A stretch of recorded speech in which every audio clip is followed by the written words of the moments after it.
All right, we are back in Studio K, and I am joined by Doll Chaser. Before we get started, I'd love a name and instrument intro from everyone. Let's start with C. Start with Anna. Right. Hey, I'm Anna. I play the drums for Doll Chaser. My name is C. I play bass. My name is Madison, and I play the audience. My name is Andrea, and I play guitar. Amazing. And we just heard Working Class Anthem, Poison, No Contact, Death of a Monster, and Call Girl.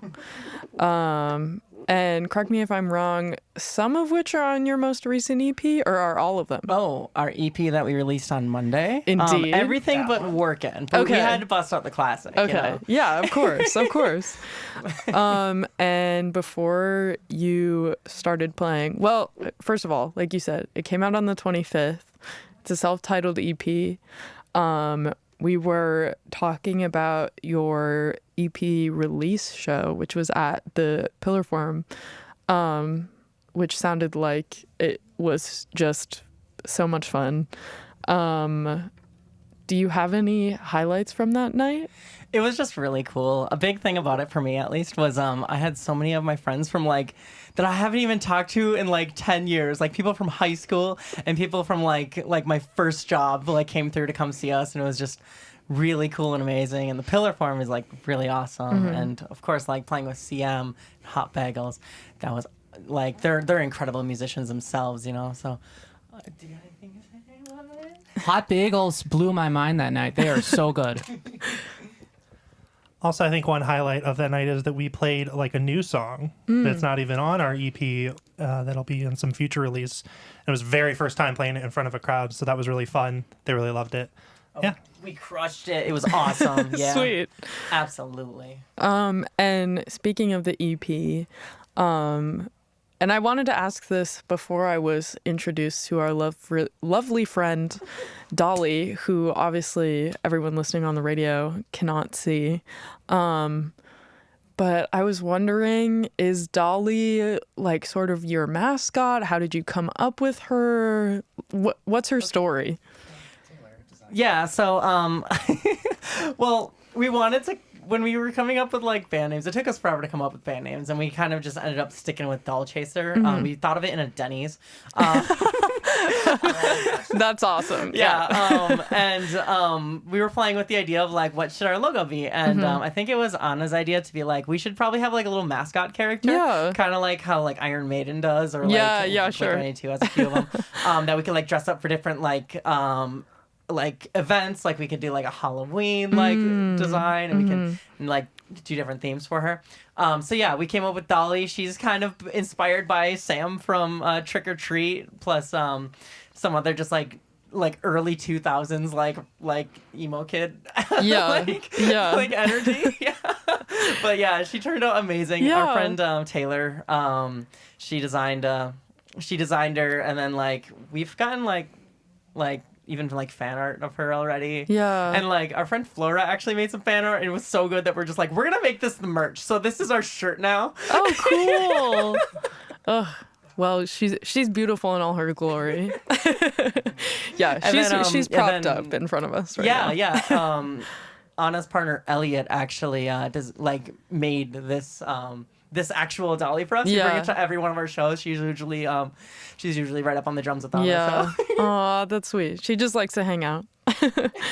And speaking of the name, you have kind of self-described yourself as doll punk, which I just would love to know, what does doll punk mean to you? What does that encompass? Did I do that? Yeah, see, it was your idea. So, Doll Chaser, in all honesty, is closest related to Riot Girl. But that's kind of got connotations of the 90s scene, you know? Yeah. I mean, obviously Riot Girl is still a very lively genre. You got bands like Destroy Boys and Mannequin something, and yeah, and Vile, who you just had on, you know, that's all fourth wave Riot Girl, and that's really what Doll Chaser honestly is probably the closest to, because we're just some upbeat fun punk rock that's full of like really sassy lyrics, Yeah. like very direct. Yeah. And a lot of it is about like our, you know, gender identity and like how are dealing with the patriarchy, you know? So, Yeah. anyone else got anything to say about this? I mean, yeah, doll punk is just. I mean, I feel like that's kind of a good term for the genre. That's kind of the local scene that we play in a lot too. I mean, we play with almost exclusively. I mean, there are exceptions. We've played with some other cool bands that aren't trans, queer, trans femme, but we play with a lot of like queer, trans, and trans femme bands. So like when I think doll punk, that's kind of what I think. Yeah. Amazing. And yeah, speaking of Dolly, I also, of course, in doing my research, I like often look at people's social media. And I saw that someone did drawings of you guys as members individually. And I was wondering, like, did you have any say in those? Like, did you feel like you had to include some trademark items that you feel like you always have in order to like encompass yourself in that drawing? That drawing is made by our friend of the band, Flora. I've known her for a long time. She is super good at art and has this like really cutesy art style. And it's like pretty perfect for us. So, and she's like super responsive and communicative. So we're working with her pretty much all the time now. And she's doing little arts for us, album covers, whatnot. I think, should we, what is it, at Starfleet? You can't say that. Yeah, well, she's on Instagram. Yeah, I'm sure you can say what it is. I'm just misremembering what, Yeah, what yeah. the Instagram Yeah, is. I get it. So Flora's actually our friend that like did the Dolly designs, like Okay. the fan art that we turned into our merch. Yeah. She also made those drawings of us. It was all unprompted. She Okay. just did it. Like she just saw our like performance of our first show we did, and then just drew us as little like chibi characters. And it's just like it's so sweet. Yeah. And it's so cute. And it's just like every time she's just the most wholesome person. And like she's such a good friend. She's so Yeah, great. yeah. No, they're so adorable. Yeah, and I don't even remember if it was like a question if we were going to turn them into stickers or not. They just kind of arrived as stickers. Yeah. And so we sell like those individual band member stickers at our shows, and cute. people really love them. I know like all our partners love them. You know, like we've all got them. But yeah, she like they said, she drew it unprompted. And was just like, can these be stickers? Okay, they're stickers now, and there it was. And that was all there was to it. Yeah. Well, and this is just kind of like a follow-up question I was thinking about when I was looking at them. But do you think that those like characters of you would be you if you were like a cartoon character? Absolutely. Okay, like amazing. that would be the art style of the doll chaser animated universe. Yeah. Absolutely. Yeah. Sweet. Yeah, they're perfect. Like Yeah. everyone's like, that is literally you. Yeah. Like every time they see it, they're like, it's amazing. Yeah. Oh, that's so sweet. Okay, so back to the EP, which obviously we said came out incredibly recently. Did you get to experiment with anything like fun on the production side? Like, what was your experience being able to get into a studio and kind of put out a holistic piece of work? So we've done all of our production in-house so Oh, okay. far. I mixed and mastered the first single we did pretty much all on my own. We had someone set up to help us do it, and they had their own schedule and a lot of stuff going on with them, and they just weren't able to get to it by the time that we wanted to. So it was kind of one of those moments where it's like, well, I guess I'm just going to do it myself. We're going to get it done, so I'm going to do it myself. And I don't have like any professional experience, or I didn't really get any education about production or mixing or anything, but I've over the years have just, kind of picked up information on YouTube and like, all that sort of stuff. There's all sorts of information online for that stuff now. And then Ben, actually of Critter Thing, he's sort of helped me out a little bit, just giving me some direction and things because he's got some knowledge in that area as well. So yeah, I've done pretty much the bulk of mixing and mastering for our single as well as our EP, and Ben has just kind of given me a little direction. So shout out to Ben from Critter Thing for the help that he's given us as well. And I do need to say, because Anna likes to be humble, that you heard it in our performance, all the little like background noises and transitions and stuff. A lot of those are right out of the EP, and those are like all her. Oh, wow. She comes up with all of these great fun transitions between songs, like the ringtone for Call Girl was all her, and everything like that. And so that's, I think, kind of become a bit of a staple of our sound, because we did that now on 2 releases with those kind of background noises and stuff like that. So that's an Anna original right there. Yeah. And the best part of it is you can listen to the track separately and it doesn't like abruptly stop and drive you absolutely nuts. Like, I was so insistent. I was like, you can absolutely do that, but if you do that, I'm going to hate it so much. Because like, oh my gosh, like Pup has a couple songs like that does that. And it's like, I can't listen to just one on its own, but I don't want to go all the way and find like the actual album to listen to it. Like if it comes up on shuffles, then I end up skipping it because I don't want to get, Yeah, whiplash a little bit. Yeah, exactly. And if you had to, boil it down, describe the EP in 3 words, what would you say? It's a hard question, but any good adjectives for it? All right. Poppy, punky, dolly. Well, perfect. There you go. You heard it here. Yeah, I can't top that. That's really good. Yeah. That's the move. That's the one. I agree. And you touched on this a little bit before, just how close-knit the Minneapolis music community is and how fun it is to be able to have almost that like group of regulars that you get to play with. Like, I feel like I see bills all the time that have a lot of the same bands on them, and for me at least, I just kind of feel like, oh, like those people really like playing together and they have a blast every time. So who for you kind of creates that type of community, and what is so special about that specifically here in Minneapolis? Like, when you say who creates that type of community, are you saying like which bands and stuff that like makes it feel like that for us? Yeah. Okay, because I was gonna be like, yeah, it's fine. So for me personally, okay, number 1 band, Kiri Nova and the Defiant, obviously. Well, that's not really obvious. Okay, I'm dating Kiri Nova. So I'm biased, yeah. But other than that, like Jenny Matrix, who you got on a few weeks ago, incredible, amazing. I'm gonna let everyone else say more because like there's so many bands in this Twin Cities. Yeah, there's a lot of incredible bands. I feel like somebody who just stands out as kind of like a pillar of specifically like the Twin Cities like scene is Anita Velveeta of like the trans like punk scene. We got to play with her just this past month, and the energy in that room is crazy. Yeah, it's so wild how much energy she brings out of people. Shout out Snake World! !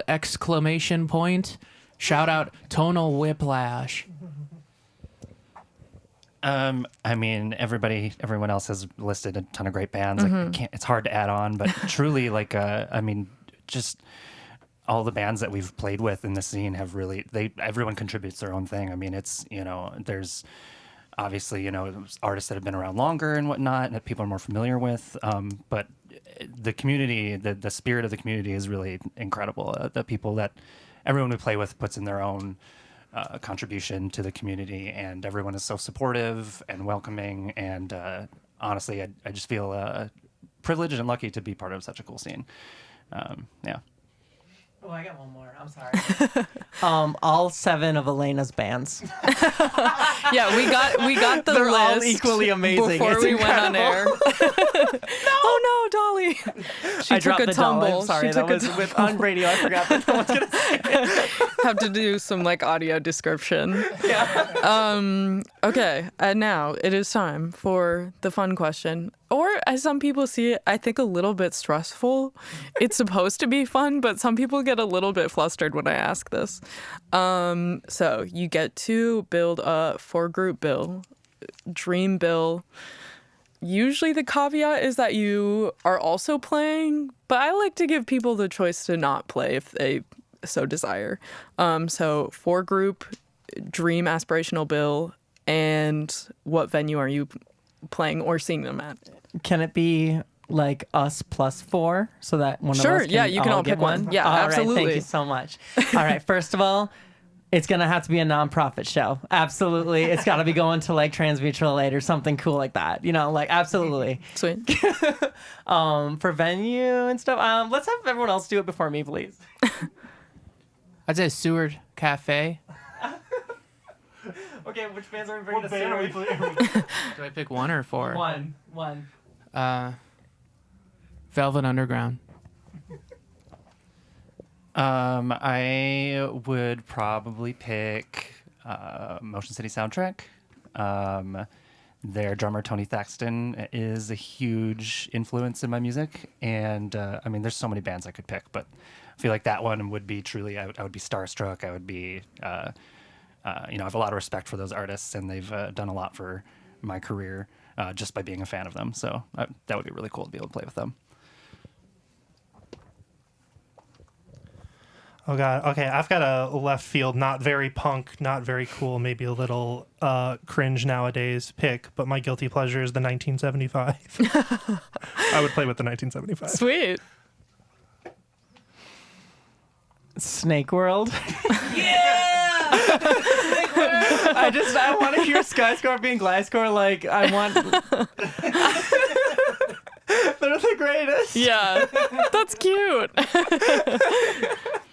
And we're playing at Seward Cafe. Yeah, we're playing at Seward, and like it's probably gonna be televised across the world, and then the whole world gets to experience Skyscorpion Gliscor and Sweet. the Ford F-150 song, the guy I hate the most, I think it's called. Like this band, they're so fun. I'm gonna hype them up more than Doll Chaser because like. Well, perfect. Now that we've got our dream lineup sorted, why don't you let the people know what's going on in the world of Doll Chaser? What's up next? All right. Well, we just released our EP, of course, and we're slowing down on shows for a while, but the next one we have coming up is one I'm so excited for. We're going to be playing at the Garage with Dog Park Dissidents and the Weekend Run Club. And this is unbelievable for me because the Pink and Black album by Dog Park Dissidents is literally the reason why I wanted to start a queer punk band in the first place. Like literally. And it's unbelievable that within a year, I'm already playing with one of my biggest influences, and I'm just so excited for it. And like, y'all should totally come. It's October 11th. But like, yeah. Anything else, anyone? No, that's really it. That's the next big thing coming up. We've maybe got a couple other shows brewing a little bit later in the year, into the winter and closer to New Year's, but those aren't set in stone yet. Like Maddie said, we really wrapped up a really busy summer of a lot of gigs. We played easily a dozen gigs this summer, if not more. So much. So we're hoping next is to kind of get back to the drawing board and start writing some more music. Yeah, that's kind of really the next big plan, is take it easy and start building up the repertoire. Amazing. A little time to decompress before it gets crazy again. Yeah. Well, before we go, just want to touch back on the fact that it is Pledge right now, which means that all of you who are listening that love Radio K and love our programming and specifically love Off the Record should hop on over to radiok.org and hit the big blue donate button. It's so big, it's so blue, you can't miss it. Dolly is telling you. Dolly is telling donate you. Money. You right can't now. You can't see her, but she's pleading. She'll be on the YouTube video. Yeah. You can see her stare. Yeah, so get excited. All right, awesome. Thank you so much for chatting. Thanks for playing. Thank you. Yeah, of course. Yeah, thanks so much for having us. Yeah. Like, this was so much fun. Yeah, I'm so glad. Like I said, this has been Doll Chaser here on Off the Record on Radio K, Real College Radio.